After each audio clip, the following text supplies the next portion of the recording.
What's up, everybody, and welcome back to Italian Football TV. Juventus against Chievo Verona just ended a 2-0, pretty straightforward win for Juventus. Gonzalo Higuain getting his 22nd goal of the Serie A season. Pretty incredible. And Dybala, this is an interesting fact. The last 3 goals before Higuain's second, Dybala got the assist for both of them. Mike, what did you think about the game? I mean, first I want to say I can barely talk. Oh yeah, I forgot about that. My voice is killing me. But Dybala and Higuain have been playing great together, especially when they play a tighter role, when they play up front together. I think they play great. Like you were saying, their assists with Higuain, and they're both on form against Barcelona. They're going to play in the Champions League on Tuesday. And Barcelona lost to Malaga 2-0 also. That is true, and that's one thing that I thought in the match too. I think that when Dybala and Higuain build off each other, we saw a few times during the match, a little 1-2 passes, get the shot off. I think it's brilliant. They've both been under some criticism this season, but it's a fantastic time for Higuain especially to be getting on form. He went 5 games without scoring, then he scored 2 against Napoli to put Juventus through to the finals of Coppa Italia, then he scores 2 again tonight. You couldn't ask for a better time for him to get goals, especially for a Juventus fan. This is what we want to see. No, definitely. And playing in Torino now in the Champions League, Barca coming off loss, Juve coming off strong, a 2-0 win is definitely going to be interesting for that Tuesday game. It was a pretty straightforward match, but towards the second half, I think Juventus did give up a little bit for Chievo Verona. They were holding it off a little bit, only holding on to that 1-0 lead, allowing Chievo to get a few chances, not too dangerous, but we know how these games could go. But back to the first half with Paulo Dybala, and that first goal that he assisted for Higuain. It was absolutely brilliant the way that he beats his man. And one of the Sky commentators actually, they brought up a good point, and he says, it's a long shot. It's a long shot what he said. He says that no one in the world has more talent than Dybala and works just as hard as him. So basically he's saying that Dybala's at the same kind of level as a Hazard, a Messi, a Neymar, a Ronaldo, something like that, but that none of them work as hard as Paulo Dybala. And I think, before everyone starts going crazy saying like how wrong this is, I think there's some merit to this, and I think that the way Dybala does not stop running for 90 minutes, always hustling, always going for that extra ball. He's not at the same level. I disagree that he's at the same level as Ronaldo or Messi. He's below that, but he really makes up for it in the way that he plays for the team. He's so unselfish. He hustles. He wants to win. He'd rather the other guy score than him score. No, I definitely agree. And we see him in the box with that box. He's always running around.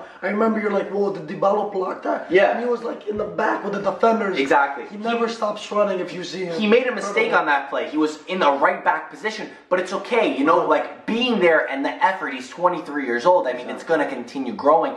And from that aspect of it, it's very good. Juventus, again, this game is just characterized by how Juve have been this season. If you haven't been watching them, they have not been playing beautiful football. They've been playing effective football. And that's exactly what it was tonight. With Marchisio and Khedira in this midfield, I will agree. I've been such a critic of the Juventus midfield this season, but this midfield has gotten much better. I feel so much more secure with Marchisio back and Khedira in there, and Pjanic was left off the bench, and Lemina coming in actually did well, and I really like that. They're finally clicking. I think this is what we were saying in the beginning of the season. Juve didn't have the best performances, but it was just it was a matter of time until they started clicking, and they could have scored even more goals. They should have scored 2 or even 3 opportunities. Yeah, there was a few opportunities. Right now, I'm going to talk about some of the post-match comments from Max Allegri, who commented on this criticism that Juventus are receiving, saying that he doesn't play beautiful football.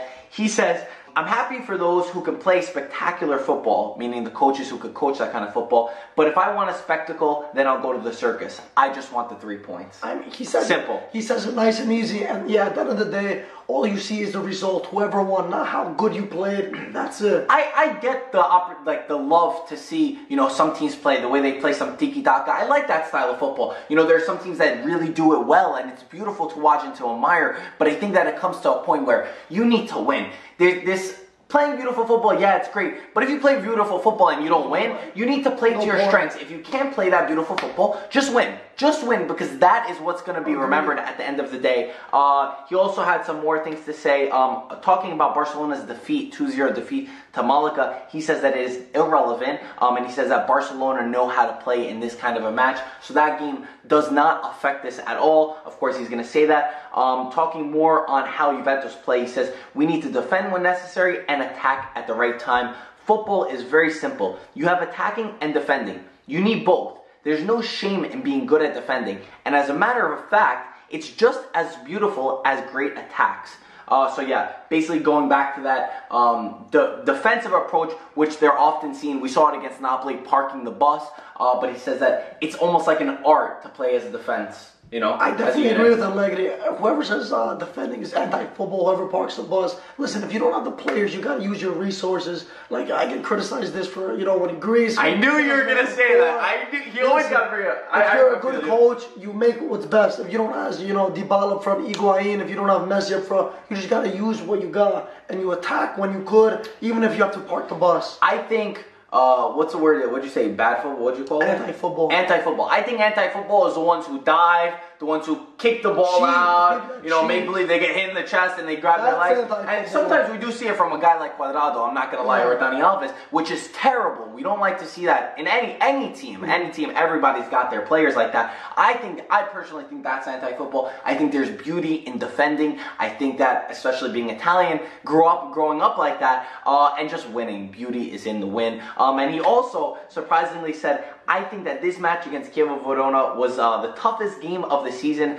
We used up so much energy against Napoli. It was not easy. Of course, never wants to downplay this because, like, I even introduced this as a straightforward win. But to say straightforward is almost downplaying how hard it is to build up to get to this point where you could beat a Chievo Verona 2-0 without too much trouble and with some key players being missed. No, I definitely agree. Juve right now are in all competitions, and I feel like they have a game every other 2 days, so they got to rest their players. And they're in 3 competitions. That's what I'm saying. Still. They're in all of them. They didn't get eliminated, and they don't have enough time to rest. You know, all the players, good thing they have some good depth.